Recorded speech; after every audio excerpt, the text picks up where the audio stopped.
Oui, monsieur, c'est pourquoi? Monsieur Antoine qui? Oui, c'est moi. Vous devez nous suivre, c'est important.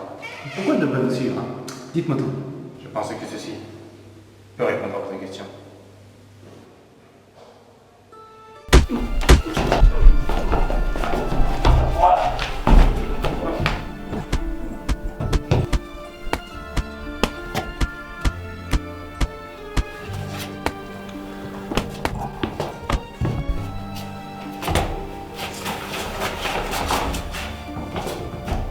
Fais-le s'asseoir, s'il te plaît. Et réveille-toi. Le patron est mécontent. Ton travail, c'est du grand n'importe quoi. Il va falloir que tu rectifies ça très rapidement. Est-ce que c'est clair? Tu me regardes quand je te parle. Fais-le me regarder, s'il te plaît. La tête. Tu me regardes. Est-ce que tu as compris? Il va falloir que tu reformules tout ça, mais immédiatement. Et j'espère que tu auras compris et que je ne revienne pas. Sinon, je tue le petit et je te tuerai avec. Est-ce que c'est clair? Oui, c'est clair.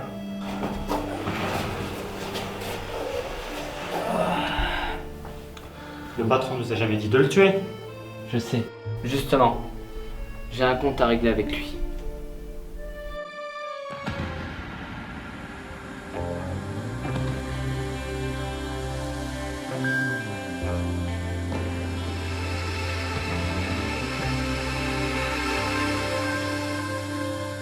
Bonjour et bonsoir tout le monde et bienvenue dans cette nouvelle édition de Ciné Info.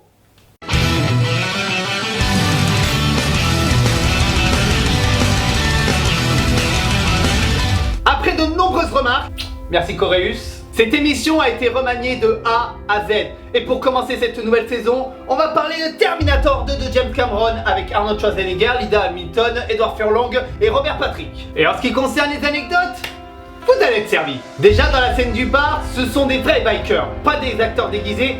Et la cabine téléphonique où John appelle ses parents adoptifs pour savoir s'ils vont bien est un faux. D'ailleurs, pour continuer avec cette cabine téléphonique, pourquoi le Terminator appelle le chien Wolfie pour tromper le T-1000?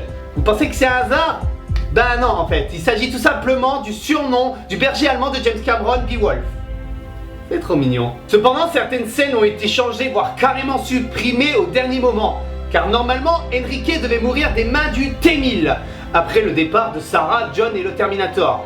Et la scène fut supprimée une semaine avant le tournage pour une question d'argent et de temps. Donc ça va. Mais au moins ce film a le mérite d'être le premier film à avoir coûté plus de 100 millions de dollars de budget. Et aussi d'avoir des castings très spéciaux. Par exemple, pour l'infirmier à lunettes dont Ken Gibble a eu le rôle, ben son casting se basait sur cette scène.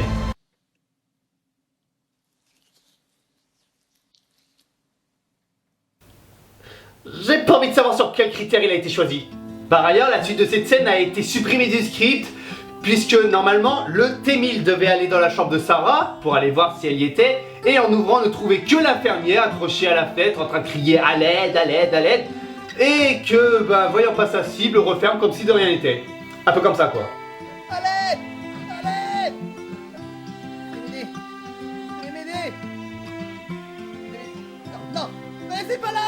Maintenant, on va parler du T-1000 et de Robert Patrick, bien sûr. La scène où il tue le chien, visible uniquement dans la version Director's Cut et version Director's Cut version longue, que je développe d'ailleurs dans cette vidéo. Vas-y, tu peux cliquer, hein, y'a aucun souci. Et ben, il s'agit du premier jour de tournage de Robert Patrick. Ah, si, ça peut être intéressant. Tout comme ce signe du doigt, qui est en fait une improvisation entre l'acteur et le réalisateur. Le réalisateur qui d'ailleurs fait un très beau caméo vocal puisque c'est lui qu'on entend crier à la mort quand le T-1000 tombe dans la lave en fusion. Et pour terminer avec ce personnage, dans la scène où il est censé être congelé, l'acteur est tout simplement recouvert de cellophane de Noël et de spray de flocons pour sapin de Noël. Jingle bells, jingle all the way. Et John dans tout ça, son casting à lui consistait à une belle séquence émotion mère et fils, qui sera tirée d'ailleurs de la scène où il empêchera Sarah de tuer Miles. Mais par contre le film lui apprend à braquer, ça c'est pas top. Surtout un faux distributeur. Oui, je vous laisserai regarder où il est, mais ça saute aux yeux quand même. Et de plus, avec un Atari Portfolio sorti en 1989, qui n'est que le premier ordinateur compatible IBM au monde. Un ordi de poche si vous préférez. Ouais, on peut dire qu'Edward Furlong s'est bien éclaté quand même sur le film. Vu que le jeu qu'il faisait avec Schwarzy durant les pauses a été intégré au film. Et pour ceux que ça intéresse, ça s'appelle la main chaude. Me demandez pas pourquoi. Mais bon, étant mineur, il ne pouvait pas tourner les scènes n'importe quand non plus. Parce que, voyez-vous, cette scène a été tournée à minuit passé. Et selon la loi du travail, il ne pouvait pas travailler. Donc naturellement, il a été remplacé. Par contre, les lois du travail sur les entraînements intensifs, non, celle-là je les connais pas. Ah, pourquoi je dis ça? Linda Hamilton, pour se préparer au second opus, a dû suivre un entraînement de 3 mois intensif avec un ancien commando des forces armées, Uzi Gale. Et selon ses dires, c'était pas de la tarte. Mais ça ne lui a pas empêché de mettre son petit grain de sel dans le scénario. Parce que oui, elle a demandé à James Cameron si son personnage pouvait être une folle. Il acceptera donc ses propositions et avouera plus tard que c'était le meilleur chemin que son personnage pouvait prendre.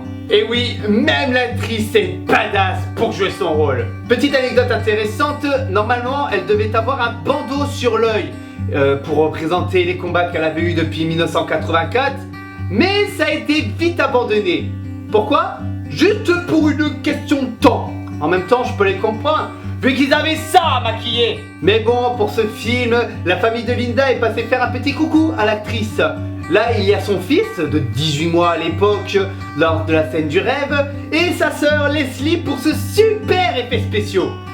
Ah oui, et pour ce mec aussi, c'est son frère jumeau. Brisage d'enfance. Et elle a eu aussi un cachet de $1 million pour ce film.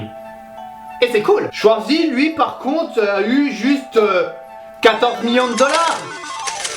Qu'est-ce que vous voulez, on n'a pas les mêmes valeurs? Pour cause, dans le premier Terminator, il disait seulement 17 phrases, alors que là, dans le deuxième, il dit environ 700 mots, ce qui doit être nettement mieux pour lui. Bon, par contre, je vais peut-être détruire des fantasmes, mais non, Arnold Schwarzenegger n'est pas nu lors de la scène du bar. Non, non, non, non, non, c'est le cadre qui donne l'illusion. D'ailleurs, même la scène où il se fait écraser un cigare sur l'épaule, il a une petite couche protectrice, histoire de ne pas le blesser, hein. Oui, et aussi pour laisser cet effet classe.